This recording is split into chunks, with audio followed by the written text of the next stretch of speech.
Dream wedding turns into a nightmare as my fiancé constantly takes his sister's side, leading me to question our entire relationship. I, 30F, am getting married to Roy, 31 male. We met in college and hit it off right away. He's handsome, charming, smart and supportive. We fell in love and planned our entire future together. We planned where to live, how many kids to have, vacations, college fund for children, retirement, etc. I love him so much. He's my soulmate and my best friend. He would tell me he's proud of me whenever I achieve something. He's super supportive of my dreams and ambitions. He'd motivate me to take up projects which I was hesitant to. He'd reassure me that I'm capable and talented enough. He'd compliment me every time I got dressed to go out and tell me how lucky he was to have me as his GF. Roy's father passed away when he was just 8 years old and his elder sister Kim, 33F, was 10. His mother, Yami, 55F, never remarried. She's a very kind and sweet lady. I never got to know Kim as she lived in a different city for work and rarely visit us. We got engaged 8 months ago in an engagement ceremony. In my country, the to-be bride and groom get engaged in a ceremony among family and close friends. Kim moved back to our city and found a job here. This is when things started to get complicated. It's customary here for the girl's parents to pay for the wedding. My dad hired a wedding planner and told me to plan the wedding with them to my and Roy's liking. When we started the planning process, my future mill stayed out of it, but Kim would tag along with us wherever we went. To the florist, to the wedding planner's office, to the caterers, everywhere. I wanted it to be just me and Roy. I told him that I didn't like future Sil third-wheeling something just the both of us must have been doing together. He told me that Kim just wanted to be involved in her brother's wedding and I should be more welcoming of her. I would have actually been okay with it if she'd keep her mouth shut and not give us her valuable input. When I choose flowers, it would be too pastel, choose a different color palette. When I would suggest the chair arrangement to the planner, she'd be like, that won't give a proper view to the guests on the far left. I wanted to have coconut pudding at my wedding. It was my absolute favorite dessert growing up and I wanted to share it with my guests on my wedding day, but guess what? No. Not coconut. I'm allergic. The thing that pisses me off the most is that Roy always takes her side when it's my choice versus her choice. He wouldn't fight or anything. He'd be like, it doesn't matter which flower it's going to be as long as it's you who's my bride. Let it go, babe, it's not a huge deal. The only thing that's important is that we're marrying each other and starting a new life together. When the coconut pudding thing happened, he asked me not to be selfish as it's not just about me and it's about both of us and our families. He said, Kim is family and I cannot exclude her from having the food at our wedding. I was really frustrated at this point. It's as if we're planning Kim's wedding and not mine. The final straw was when we were shopping wedding dresses. Wedding wear would be an appropriate word as it is our traditional clothing. My mom picked out this beautiful green dress for me and I loved it so much. But Kim had to poke her nose here as well. She told me that green isn't my color and I should try something else. Roy agreed with her. Then I tried different dresses and finally decided on a rose gold dress that I liked too, but not as much as the green one. We then started to shop for the families of the bride and the groom. When it was Kim's turn, I kid you not, this B/TCH picks out the same green dress and decides she's gonna buy it. I lost it. I didn't want to make a scene there, so I walked out. I and Roy had a huge fight about this at home. He told me that green wasn't going well with my skin tone, and that it suits Kim better, that I should stop acting so immature, that Kim picked that dress after I'd already picked out mine. I couldn't believe my ears. For the first time since we started planning our wedding, I noticed how he's always taken Kim's side and never mine. I couldn't believe that the man I was looking at was the same man I fell in love with. Roy and Kim shared a strong bond due to losing their father so young. They were each other's best friends and support system growing up. But that doesn't justify him taking her side when it's our wedding and our vision. Back in college when we were dating, he'd brag about his sister to anyone he could, even if that person was complimenting me. Like, if someone complimented the taste of the coffee I made, he'd be like, if you think this is delicious, then you must try the coffee my sister makes, etc. It was annoying but wasn't a big deal and I let it go as I knew he was really close to her. But this time I cannot let go. It's our wedding. Not Kim's wedding. I yelled at him that if this wedding is happening, then it's happening like we both envisioned it or it's not happening at all. Roy got mad at me and yelled that I was just jealous of his sister as I can never be as good as her. That I am a bitter person for holding a grudge against Kim even though she's been nothing but kind to me. That she was just trying to help, etc. I don't hold any grudge against her. I just want to have my dream wedding. Ada? NTA, stop the bus. Get off and run. Run, baby, run. Don't let the door hit your ass on the way out cause you are running so fast. You will never get your own way. Imagine having a kid, but because Kim likes the name Tammy, your kid is now Tammy. Imagine your nursery being Dayglow Orange because Kim likes it. You are in a relationship that is 2 against 1. Want to guess which side you have been placed on? Do you really want to live your entire life doing whatever Kim wants? Don't be stupid enough to think he will change. He won't. Don't waste your time trying to get him on your side. Stop the planning now, and tell your dad to not pay a dime to anyone for anything. Save your dad some money before he pays anything. I can finally see how doomed my future is if I decide to marry this man. I want to call my mom and cry so bad. I just want to hug my parents and tell them that they were right about him and that I was blinded by love. But I'll have to wait. I can't let them see me in such miserable condition. I need to put myself together and be mentally ready to handle this situation. I've already called the wedding planner and asked her to block any further payments to the vendors. Update 1. I'm at my home with my parents, my sister, and my best friends, having coconut pudding. We spoke for a while to put our stories together so that I get the sequence of events right. I forgot to mention my sister Maya, 34F. She works abroad and came home a week ago to help me with the then upcoming wedding and also to spend time with me. The day of wedding we're shopping. Maya stayed home as she was jet-lagged.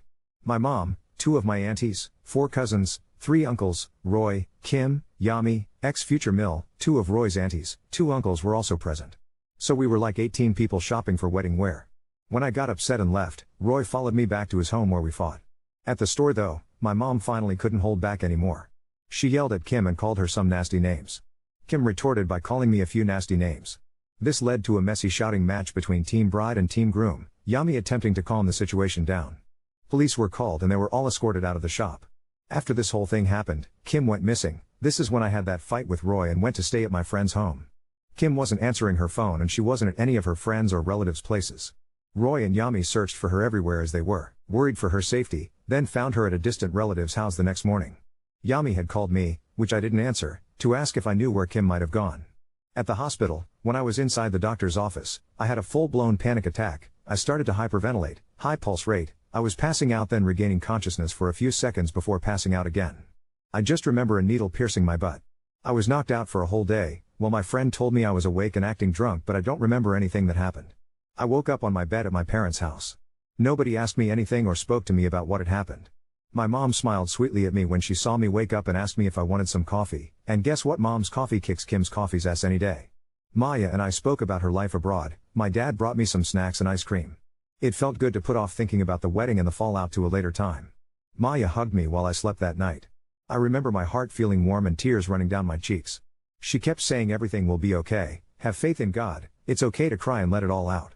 Next morning, I got a call from Roy. I picked up. He asked me where I was and I said I'm at my home. He said he wants to meet me at his place to sit down and resolve the differences between us. I said okay, I'll be there. I can move on only if I end this chapter of my life once and for all. My dad drove me, Maya and my mom to Roy's place. Roy, Kim, Yami and his uncle, Yami's brother, were there. I know it's silly but I hoped Roy understood his mistakes and was going to apologize to me. And boy was I wrong.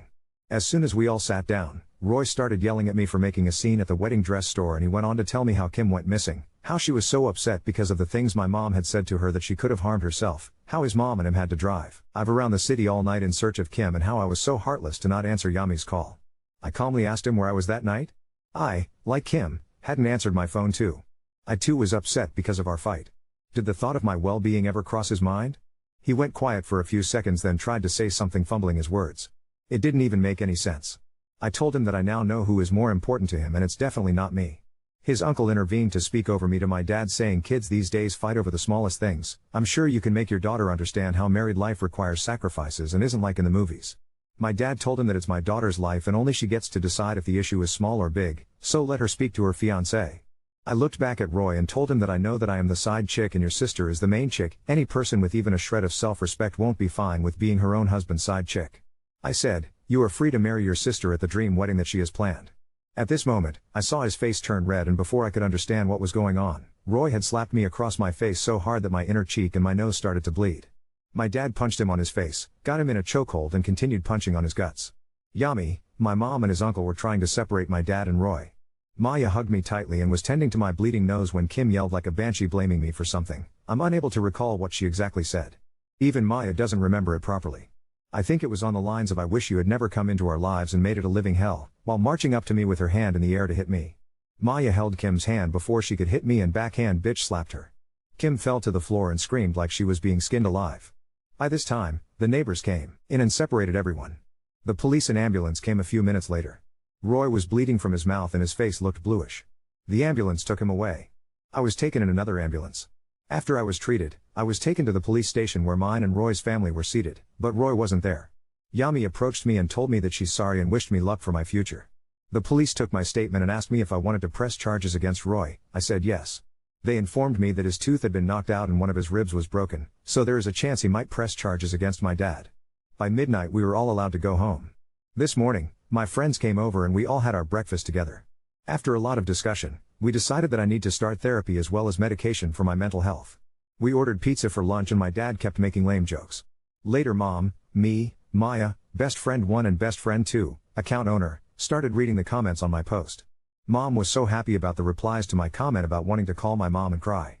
She told me that I should never worry about being vulnerable with them, I need not put on a strong front for them when I'm actually hurting inside. She said she'd wished I'd contacted her sooner. I would like to thank every single one of you who took out time to comment and show concern for a complete stranger. If it weren't for people like you, I wouldn't have seen the issues that I see so clearly now. I might have even forgiven him and ended up in a miserable marriage. I thank you all from the bottom of my heart. You all restore my faith in humanity. And for those who said that I need to grow a spine, well yes I do, but I'd like to share my POV in my country. Girls are taught from a very young age that girls who keep families together are good girls and girls who break families are bad ones. Even though my parents never taught me that and I have a Master's degree, this concept somehow got ingrained in my brain at a very young age. That's why I wouldn't speak up to Kim. I didn't want to cause conflict between them because that's what the bad girls do. I hope therapy helps resolve it. I'm still grieving the loss of not just the past and the relationship but also the beautiful future I'd dreamt of. I'm grieving the loss of the love of my life, a person who actually never existed. I know it will take time for me to heal but I do feel lighter. My parents are over the moon but they hide their happiness from me as they know I'm still hurting. They look like they've aged backward. Roy has been discharged from the hospital. I hope he and his sister live happily ever after. You have such a supportive family. I am so happy for you that you found out who really loves you and dumped Roy. You're going to be so happy without Kim and Roy destroying your happiness. The way I felt so claustrophobic since Kim moved back is something that I have never experienced. Now that feeling is gone. This shows me that it was the right decision to dump him. Now on to second story. Husband prioritized his daughter over our honeymoon and now I feel completely unseen and neglected in our relationship. I, 28F, have been with Michael, 41 male, for the last 8 years. We got engaged 1.5 years ago and decided to get married once my master's degree was done. Michael has a daughter, F, 12, who lives across the country. I found out I was pregnant 4.5 months ago. When I told Michael, he looked shocked. I suggested we postpone the wedding, but he said no. In fact, let's have the wedding earlier. We can have a small courthouse wedding, and once the baby is born, we will have a nice party. I reluctantly agreed. We set a date, I got a nice dress, and my friend did my hair and makeup. I showed up and saw that Michael didn't bother wearing a clean shirt. He wore his old jeans, didn't shave or shower, and wore his old t-shirt. I asked him if he really wanted to marry me. He said yes, let's go, hurry up. After the ceremony, we went for lunch, and he told me his daughter is moving in with us, so it's best to cancel our honeymoon/baby moon that was supposed to be in September. I was shocked and asked why.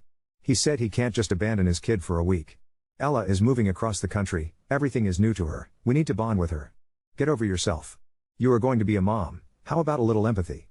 I just stayed quiet. He went back to work, and I went back to my place to pack my stuff alone because I was officially moving in with him. Now that Ella has moved in, I feel completely unseen.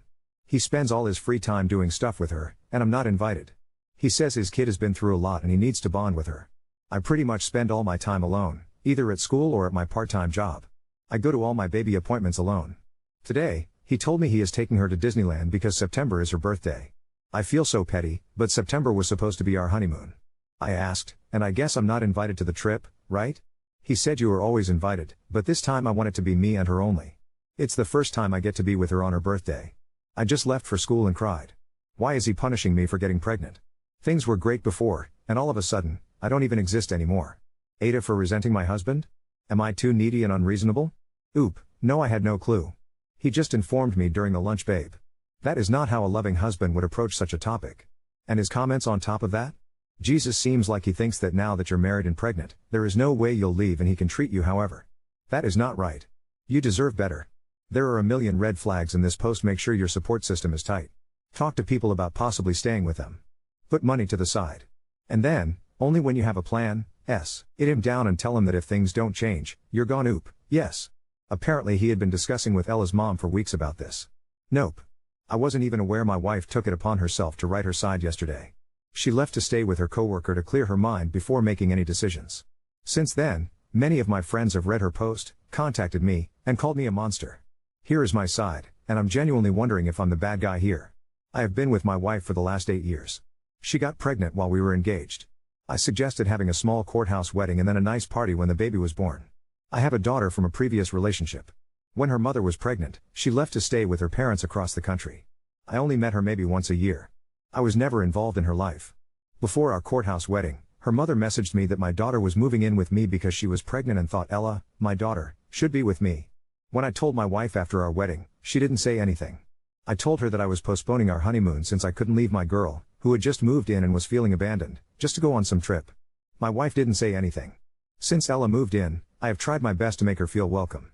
I take her to extracurricular activities, she sees a therapist that I take her to, and I take her fishing with me. My wife has not only been very distant but also decided not to communicate with either of us. She hasn't put any effort into connecting with my daughter. They speak maybe a few words a day. My wife is always quiet, which makes things awkward. On top of that, she is jealous of my daughter and expects me to baby her because she is pregnant. She suggests crashing, I say no each time, in on any father-daughter activity without realizing my kid has been through so much. She expects me to come to all her baby appointments. I explain that I am working full-time and do all these extracurricular activities with Ella. Plus, she can just show me the ultrasound pictures later, it's not like there is anything I can do. My presence is not necessary for these appointments. Now, here is the thing, am I an asshole for trying to be there for my child? For putting my child first? For expecting my wife to be an adult and not expect me to baby her? She is using her pregnancy to be emotional and guilt-trip me because she is jealous of a literal child. Uda. Your wife is expecting your child. You have made no effort to make her feel special or wanted. You are putting your daughter's needs, understandable, over your wife's, who is also carrying your child, needs. Taking her to one of your father-daughter outings isn't going to kill you, rather it will help your daughter and wife bond. Frankly, your attitude about your wife wanting you at her medical appointments and everything in between is just concerning. You are making no effort to make your wife comfortable and more importantly at peace. Grow up and act like a husband for once too. Oop, I married her. Right away. Most men walk away. Oop, you are treating me like I'm a monster and captured the princess. Lol, we love each other. Just because I have boundaries and expectations doesn't mean I'm a monster. Oop, I do love her and the baby she is carrying. Our problem is she likes to be treated like a child and competes with my daughter. I expect her to act like an adult. I saw people told her in her post to murder my baby. No, she is not getting an abortion. Reddit is toxic sometimes. Update 1. I haven't slept all night. It's 7 a.m. in Toronto now, and I'm a mess. I thought I'd give you an update. Some of you called me a troll because you couldn't believe what an insensitive jackass I was. Well, you weren't wrong. Here's the update. My wife texted me yesterday, saying she found a new place and is planning to talk to a lawyer soon. She asked when she could come by to package her stuff. I was floored. I thought she was kidding or trying to scare me. But she wasn't, she was very serious. She came over with her coworker, Jen. I asked her if she could please stay and talk, then I'd give her a ride back to her coworker's place later. Her coworker gave me the dirtiest look and left. We talked for hours. I'm a monster and a crappy husband. She generally has anxiety, and pregnancy made it worse, and she's been dealing with it alone. Apparently, there was a scare during an ultrasound, and she had a full-blown panic attack. She said she was so lonely that the ultrasound tech and nurses had to help her out. Luckily, further testing showed that the baby is fine. I felt sick to my stomach picturing her alone and having a panic attack. I asked her why she didn't tell me. She said she had asked me many times to come, but each time I either called it stupid or made fun of her for being a big baby. She said while she was waiting for the further testing results, she was so anxious that she was throwing up all the time. I lived with her, yet I was so full of myself I didn't even notice. I begged her to come back. She said she can't at this time because of her mental health. I asked if I could come to the appointments from now on. She said, of course. We're going to see a marriage counselor as soon as possible. She said she'll only move back when the counselor says she's ready because, at this point, she's not. I asked if I could still take her out on date nights. She looked at me and asked if I was just doing this to expect sex afterward and trick her into coming back. I swore that I would drop her off at her place every time, no sleepovers and no expectations. Just dinners, talking, and doing activities like when we were dating. She smiled. She asked about my daughter, and I told her she misses you. She said, no, she doesn't even know me. I admitted she was right. I told her I messed up and that hopefully, when she's ready, she can join us on some outings. She said, yeah, maybe. I drove her back to her coworker. So folks, as Doug Ford says, to summarize, I stayed awake all night. I'm disgusted by my actions. So that's the update as of now. My wife has left me for now, and I'm skating on very thin ice. Hopefully, I'll have more positive updates soon. P.S. I admitted I was a selfish puss. I have been getting DMs suggesting to kill myself, or hope my wife miscarry so she would be free. I'm going to stop replying. You still are TA. You weren't the only one disgusted by what you wrote. The post and the responses that followed only had one thing in common: me and I. My house, my expenses, my daughter, my rules, my this, my that. Never once did you talk about your wife in an equal partner sense of a way. Even though your wife knew about your daughter, you sprung her on her. Never once did you find it right to discuss with her first. Her life was going to be impacted by it too. She made every attempt to be close to your daughter, which was stonewalled by you. You dismissed your pregnant wife's concerns as being jealous and a baby competing with your daughter. The fact that you were so ignorant to your wife's pleas that you totally sent her into a downward spiral. Despite all of this, your wife is still willing to give you a chance. That right there tells you what an amazing person she is. I hope for your sake, you have changed, because if you haven't, then God help you.